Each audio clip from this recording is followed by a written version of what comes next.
Welcome to the November Board of Education recap video. One of the best things that happened Monday night was the participation of 4 Mark Twain students.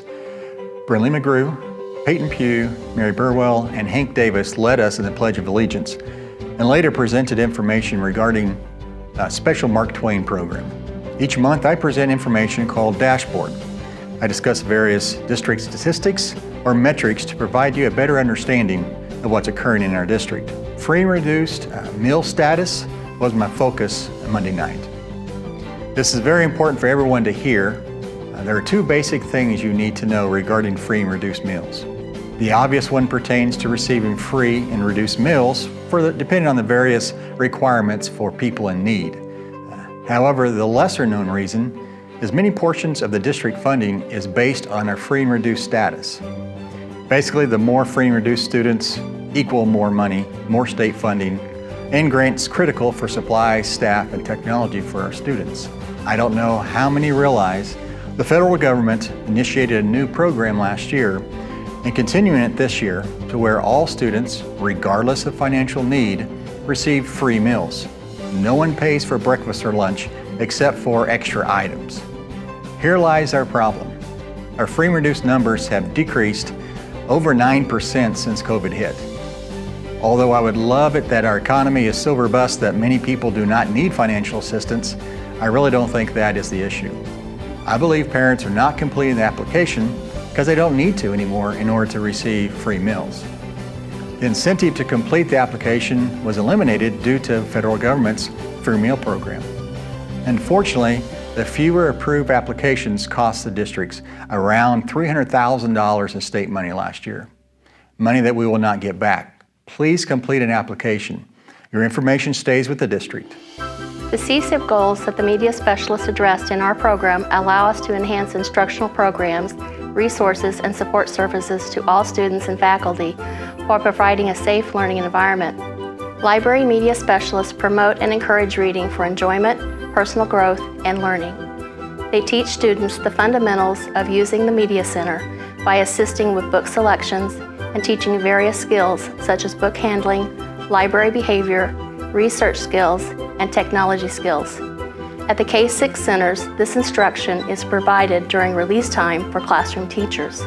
Collections in the media centers are continually monitored in order to provide the most current books of interest. Books are weeded as needed to retain the integrity of an updated selection of resources. New books are purchased each year based on the needs of each building. Media specialists also create websites and research online educational apps, ebooks, and audiobooks that may be accessible at home and at school, which allow students access to additional resources. This year, the high school was able to increase their ebook collection with a partnership with Morenet. Students continue to check out age-appropriate books for pleasure or research at each building. In addition to their own assignment, media specialists are responsible for many other duties and obligations.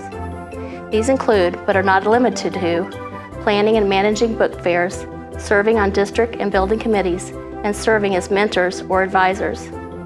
Library media specialists play an important role in our schools. They are a very valuable resource and have the ability to connect with students in a safe environment to support their personal, academic, and career goals. 4 Mark Twain students mentioned earlier and their teachers, Jennifer Simpson and Heidi Hathcock, presented information regarding the Mark Twain Coffee Shop project. We will provide additional information regarding this cross-curriculum project in a few weeks. Just know that our 2nd graders developed the idea, worked through the details of starting a coffee shop, everything from ordering supplies, profit margins, advertisement. The best thing about this project is the kids developed the idea to raise funds for bright futures and kids in need. For many years, we've discussed the need to provide an alternative learning setting for students struggling in high school. Attendance, grades, needing to work, many other issues deter students from graduating. However, we did not have any space on campus for an alternative learning situation. We needed a building. The Powers Museum was closing. It's a perfect match.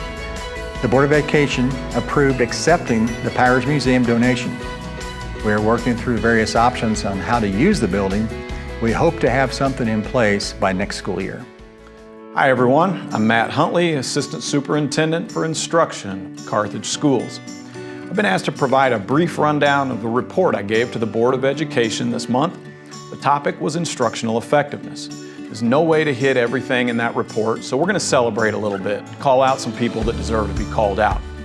What I want to discuss today is an area we are quite excited about. It's kindergarten readiness. So far this year, our kindergartners have taken 2 literacy assessments, and what we've seen is exciting. In August, across the board, in every literacy category, our students were starting the year, entering school with higher scores than we've seen in at least the last 5 years. In October's follow-up assessment, we saw that pattern continue. October scores were higher in every single literacy category as well, and by quite a bit too.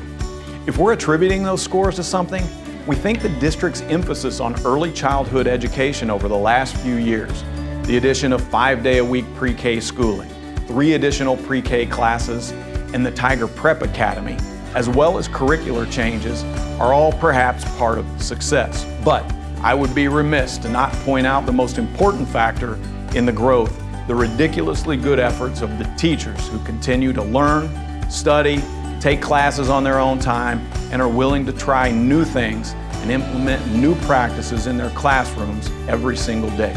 Put all of that stuff together, and hopefully we have a recipe for continued growth and success of our students. So, for this time around, a loud shout out to the Carthage R-9 early childhood crew, pre-K, kindergarten, and elementary teachers. Keep up the good work. More success early means more success everywhere. Have a great day, everyone.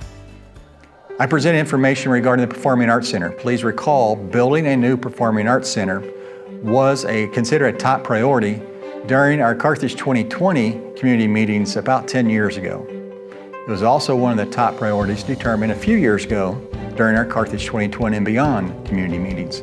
Although the PAC was considered a top priority, we determined 1 plan, 2 projects was the best approach, as the most immediate need was to expand the South Tech Center and remodel North Tech Center to provide additional programs to prepare our kids beyond high school.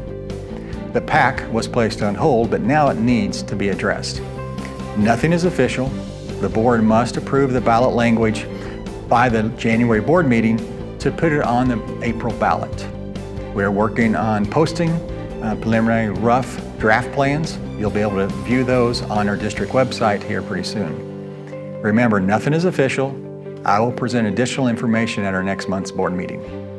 As I always conclude these board recaps videos, remember, children's best interest.